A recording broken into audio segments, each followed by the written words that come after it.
So the book New Kings of the World begins with the story of Bollywood, the history of Bollywood. And then I went to Dubai and Abu Dhabi to observe Shah Rukh Khan, who is the biggest star in Bollywood, as he filmed an Egyptian prank show for a Middle Eastern television channel.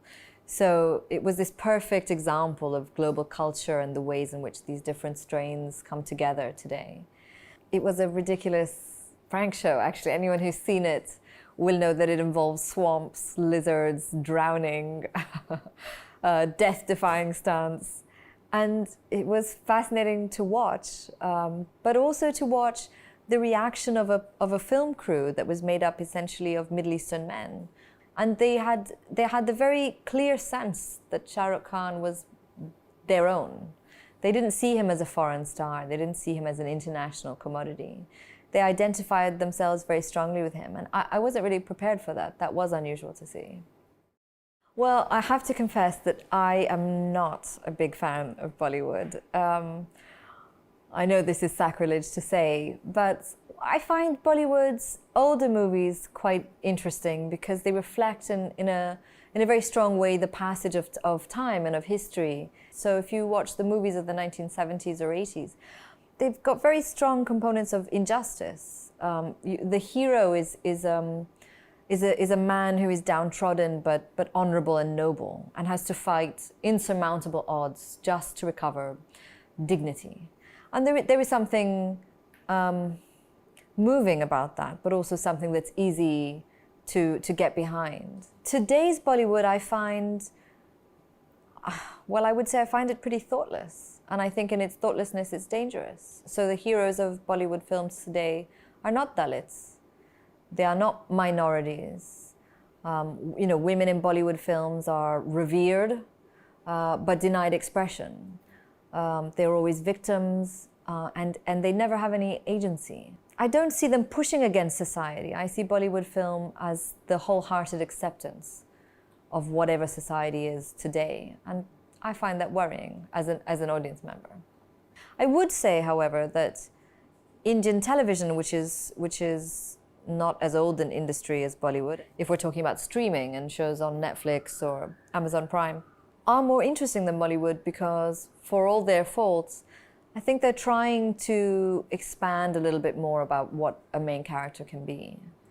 And they're trying, in whatever way that they're trying, to touch issues that you wouldn't see in Bollywood film, issues like sexuality or homosexuality or abuse that goes on in families. That is new, so I'm watching that with some interest at the moment. Well, I think we make fun of Bollywood quite easily, and we all have a shorthand for the joke, which is that there's a dance number in a Bollywood film every 10 minutes at a very serious occasion. There'll be a musical interlude.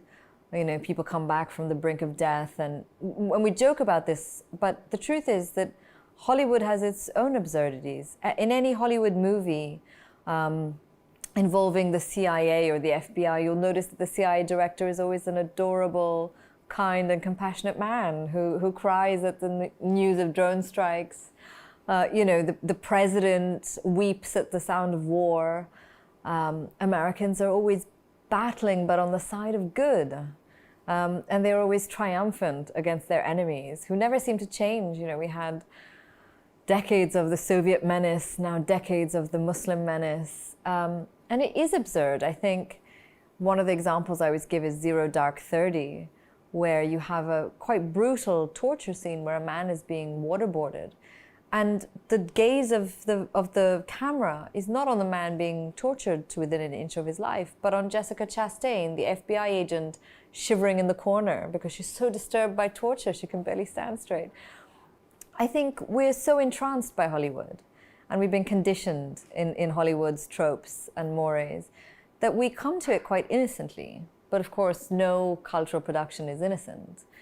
Within it is politics that's coded in a certain way. Within it are, a society's leanings. So many things are written into culture. I always felt, at least, growing up and even today as an adult, that the Western center doesn't speak to many of us. Even people like me who are educated in Western schools or speaking and write and work in English, we have different centers, and those centers are never quite given the same light. So in my writing, that's always what I'm looking for, is to move a bit of the light somewhere else, somewhere that to the rest of us isn't dark, but may as well be. Well, I don't think we could put an expiration date on the American century and say today it's dead in the water. No, but I don't think it's ever been so weak. I think this is the first time it's faced serious challenges to its hegemony. If you go to Turkey or you go to India, Hollywood movies are not the first at the box office. Local movies are the first at the box office. And I think that soft power relies on a certain believability of the state. That story is much harder when Trump is the face of that power. And that doesn't mean that India or Turkey or Korea are innocent powers with no agendas. But our exposure to those agendas is fairly new if we're looking at an international audience. Well, The Runaways comes out in paperback in England next year in 2020 spring. It's been a really interesting experience because it came out at a very politically charged time when you did have the stories of many real-life young people who had run away to join radical groups like Daesh in Iraq and Syria. Been very interesting to talk about alongside a novel, alongside a work of fiction, but I think it's also made it quite uncomfortable. So The Runaways doesn't have an American publisher because that's not a conversation that America wants to have. The stories of young Muslims who are displaced and alienated doesn't have a lot of room in Trump's America. And that's surprising and unsurprising at the same time. It's been really moving for me to meet a lot of young people all over the world who are not radicalized, but who understand how dangerous alienation is, because we feel it today. It's a symptom of the modern world. How do you connect in a world that is supposed to foster connections with all the technology we have, but actually it's a very lonely place, especially if you don't look or sound like you belong. Well, you know what I think is one of the great cultural products which is little known outside today, actually doesn't come from India at all. I would say it's Pakistani television dramas over the years. But Pakistani theatre and Pakistani television dramas have a quite rich history. In the 1970s and 80s, under the darkest period of dictatorship that Pakistan has ever faced, when a CIA-backed dictator, General Zia-ul-Haq, essentially brutalized Pakistani society, censoring the media, prescribing amputations as a punishment for theft. You had great movements of resistance against that oppression that came through not just theatre, poetry, music, art, but a lot in television. They were written in a very classical, beautiful Urdu. And they tackled not just the political system, but the social systems and the social ills of Pakistan. And I think that actually, if we're looking for sophisticated art forms that have a powerful political center, I would say it would come from Pakistan. In the early 2000s up till today, Pakistan has started to produce more films. They're not cut from the same cloth. So there were some famous early attempts after 9/11 again that addressed the issue of being Muslim abroad, the idea of stereotyping. But otherwise, I would say that Pakistani films or cinematic products are still in their early days. But it doesn't quite have the same history that the old TV dramas do. There's so many countries actually whose cultural products are not just fascinating, but have far-reaching implications, so I sadly couldn't fit into the book. I think if we look at Nigeria, Nollywood is making amazing strides in the world of streaming. If you're looking at sophisticated cultural products, then you can't have a conversation without Iran.